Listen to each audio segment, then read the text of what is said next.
Hello. Hi, how are you? I'm good. How are you? Good. So we had connected a little while back and we talked about like trauma and how it affects our nervous system.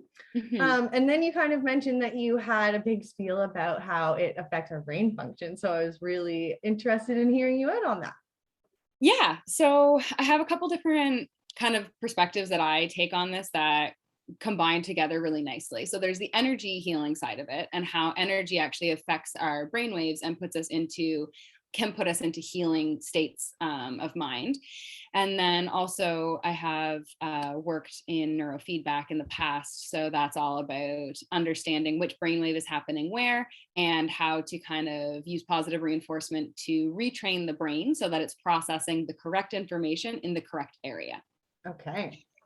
And the quick way of explaining it, and I try not to get too jargony because it'll sound like I'm speaking Greek sometimes, even to me.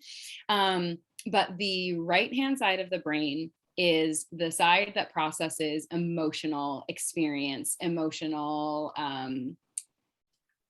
stimulus, and like emotional feedback.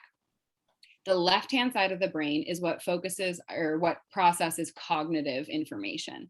So that's if you're sitting there doing accounting or bookkeeping or your taxes, that's very much a left brain activity. Okay. What can happen when there is a trauma, whether that's a physical trauma that actually injures a part of the brain or a mental, emotional, psychological trauma, certain parts of the brain will kind of go offline as a protection mechanism. Okay. So if there's been a major emotional trauma that was too much for the nervous system and the brain to process, there might be a reallocation of that emotional processing wave. So sometimes the left side of the brain will try and pick up all the work and it'll be trying to run all of those brain waves in one area and it almost burns itself out. Okay. So the right side of the brain, the wave is a little bit slower, and the left side of the brain, it's a bit faster. Now, what also happens in people who experience really fast-paced thoughts and like high anxiety, that's the left side of the brain being on overdrive. So the brainwave is actually going too fast, too hard for too long.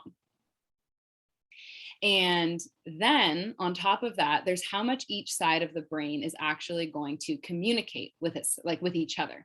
Right.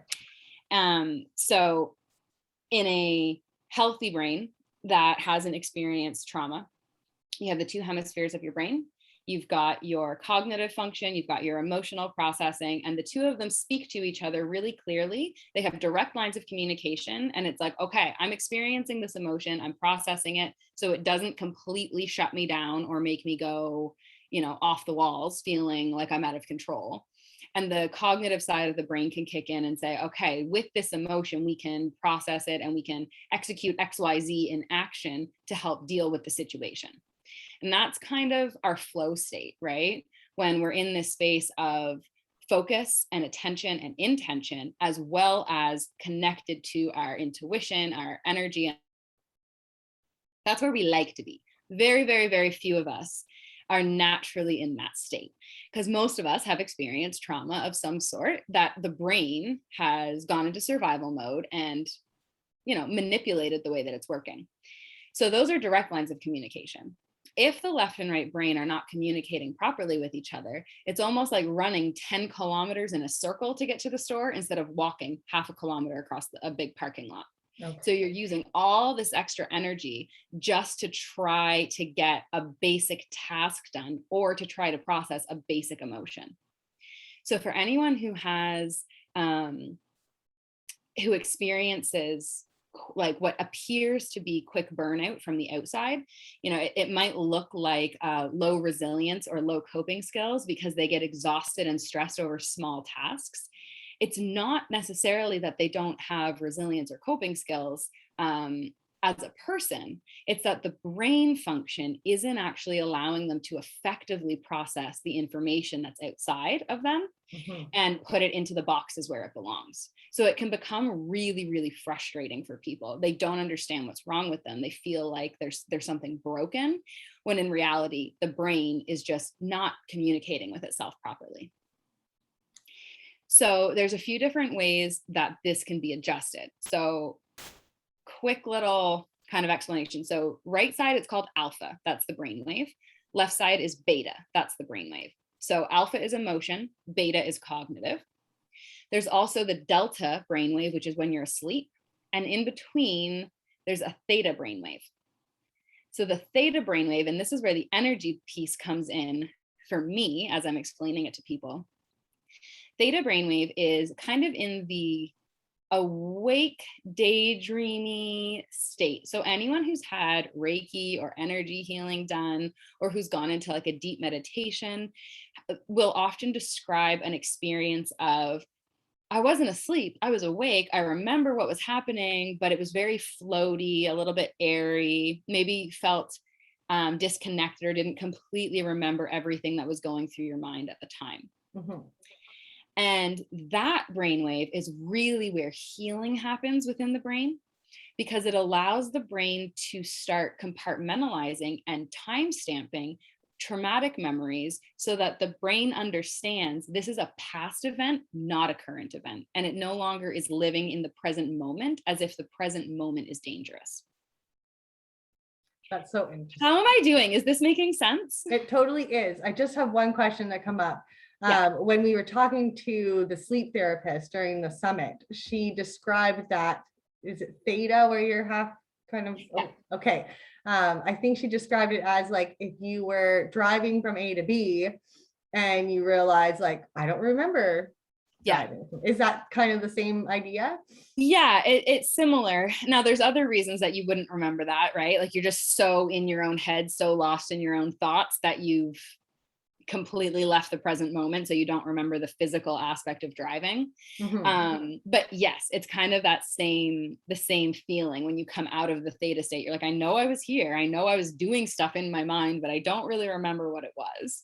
So you could kind of look at it as like a positive vibrational level when you're in theta in your mm-hmm. meditative state versus more of a, I don't want to say negative vibration, but a lower vibration when you're in your head driving and not really. Right. Okay. Right. Yeah. Vibrationally, that relaxed meditative theta state is going to be more healing than the experience where you're just lost in your own thoughts, so you don't remember what you were doing. Okay. I think that's a good thing to just identify for some people that where this energy stuff is, new or hard to understand. So yes, keep going. I love it. Thank you. Absolutely.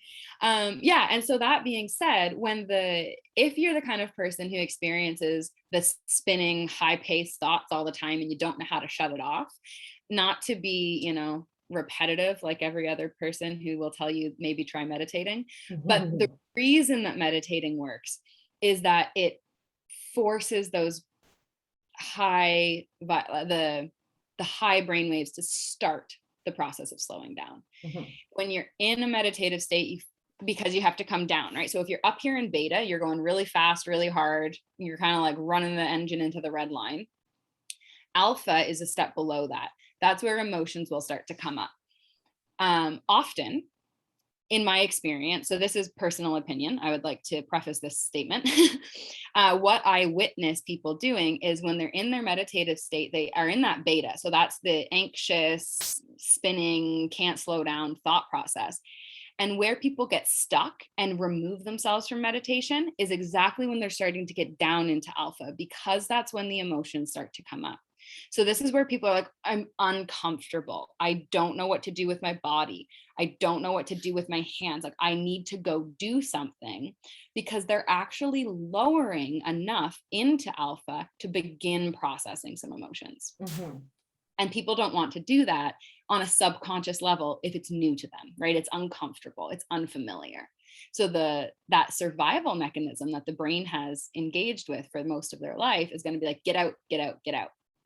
But if you're able to sit with that discomfort for a little while and get into that lower process, to that lower brainwave, slower is what I should say, not lower, then emotions can start getting processed. So instead of them being buried in that box back in the corner of the closet that you never look at, they're just beginning to get unpacked.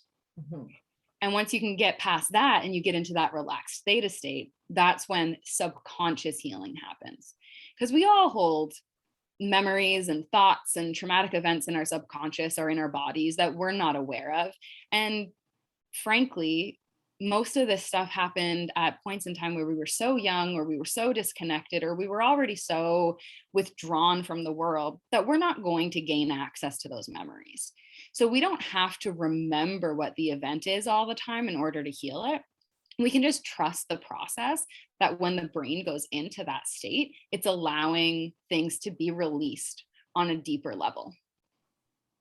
That's awesome. I do feel like, like hindsight and hearing what you're saying, all of the meditations I do while I sleep is probably what's brought so much clarity, because I know that I have this incredible ability to just push it down and forget about it. And it's like, now that I'm like, getting up there in age, it's coming back up, and I'm starting to identify triggers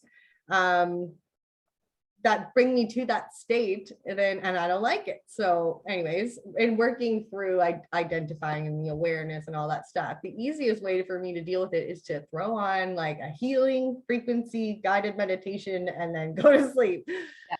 We get so attached to the story behind the reaction that we often actually create more of a problem than there originally was, because we get so obsessed with like, why is this happening? What are the details? What's the story behind it? What's the meaning? And it's not to say that we should never look into that kind of stuff, because there's definitely times where that's important to unpack. But we can also just let it be easy. And if you wake up the next morning feeling light and relaxed and centered and grounded, that's amazing. That's what we want anyway. So we don't always have to be diving into the whys behind it, right? Sometimes we can just accept like, hey, I feel good and I'm just going to live in that. Yes. Yeah. That's awesome. That's kind of where I went with my coaching call this morning. It's like, instead of putting so much thought into the whys and where I want to go and the who I want to be, it's like, let's, identify the feeling that you want and try not to let anything derail that. So if you find yourself not feeling that one thing, so like, let's say it's content or happy. Like if you feel yourself not feeling content or happy, then, let it be and come back to that place. And then kind of come back to it. I like to do it while I'm sleeping. I feel like the subconscious can do the work for me, so I can feel content and happy the next day. Yeah, absolutely. So you shared with me your link tree, and I looked at it the one time, and I haven't really gone back to it, but is there some meditations that you suggest in that link tree? Yeah, there's one in particular. I believe it's called Unconditional Self-Love. And that one tends to take people into a really high vibrational state. Another one that would be good just for calming the basic anxiety components of it is there's a grounding meditation. I think it's literally just called guided grounding meditation. Those are the two that I would suggest the most. Okay. So I think I'll highlight that in the comments and then put your link tree in there if anybody's interested in going to that. I'm taking on new clients for energy healing right now. So if anyone's interested in doing a little bit of one-to-one work, its sessions are between an hour and a half. That getting into the energy healing and actually having someone facilitate it can help the brain quiet a little more quickly than it might when you're on your own. 100%. And you mentioned too, like when you're going in this journey, it's always good to have somebody that's kind of outside of your circle. And I totally agree with that too, because I feel like there'd be less, like you'd feel like there's less judgment, whether there would be more objective. It's easier to open up. I don't know the ins and outs of your life, so I'm not going to be picking them apart or having assumptions about that kind of stuff. And that's one of the perks of having any objective third party help you through some things. 100%. So I just have one more question, and it's just because it's been coming up in conversation quite a bit, and that is, what is your advice to someone who is feels energy healing is questionable due to maybe a religious belief? So what I always say to any kind of skepticism, no matter what the reason is, however, religion often is the reason, tap into your body. Use your own discernment. Are you listening to what feels good to you, what feels good to your body? Or are you listening to dogmatic, judgmental, or fear-mongering belief systems that have been put on you by an outside source? Because if in your body energy feeling doesn't resonate, don't do it. Don't do something that doesn't fit for you, right? Like we all have our own path, we all have our own journey, and it's important to honor where we are and what feels right for us. Example, I don't do acupuncture. Acupuncture is an amazing tool. It's incredibly healing. It has changed so many people's lives. It doesn't work for my body. It doesn't feel good. So I don't personally do it. Mm-hmm. That doesn't mean I think acupuncture isn't a good modality, right? Right. So that's what I would say is just check in with yourself. Where are the beliefs coming from? Is it fear-based or is it love-based? If you're in a vibration of love and security within yourself, your body will show you by feeling open or feeling closed down if something is right for you to try. I'm glad you said that. I had asked a pastor the exact same question, and she basically said the exact same thing. Yeah. So I'm glad that you said that. And just another, like a bit of a side note, if it's a Christian background, then often people will, like, if you think of Jesus as a healer, that's what he was. His vibration was so high, so loving, so present, that by simply being in his space, he raised the vibration to a place that people could heal. Mm-hmm. Right. So Christ consciousness is a term that is used in kind of the healing. I also apologize if I'm butchering any of this. I don't have a religious background. Mm-hmm. But it's just a high vibration of love. Right. And so energy healing often is channeling divine. Right? Not often, it is channeling divine. So if that's God, then it's a way for you to potentially strengthen your relationship with God. Okay. Love that. Okay, well, I appreciate your time, and I know that you have to be back. I know you had to be someplace, so I'm going to just stop the recording, and I hope you listeners have learned something. If you have any questions, drop them in the comments. We'd love to hear them, and we'll see you again soon.